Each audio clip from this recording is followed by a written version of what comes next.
And Forks, second year with the Blizzard. And here we got a breakaway. In comes Laser, and Lamont comes out to thwart that away. Beautiful save there by Alex Lamont. Caleb Moore will skate it out, 3-on-2 for the Blizzard, 2 center. Moore drops it to Kenny. Kenny into the slot, shoots, save, rebound, he scores! Sean Kenny ties the game for the Blizzard. Gomez dumps it in. High school team, Somerset played in the big hit there. Sandmore. Gavin tracks down the rebound, gets it off to Larson. Larson to Gronholz. Back to Larson. One-time drive, he scores! Charlie Larson!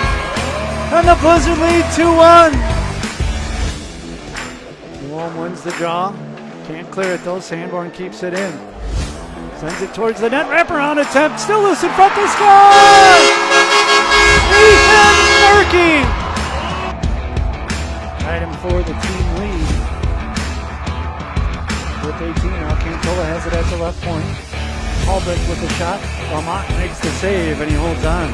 Scribner will skate it out plays. Blizzard still short-handed for another 40 seconds. Kenny over to Wozniak. Wozniak short-handed. Shoots, he scores!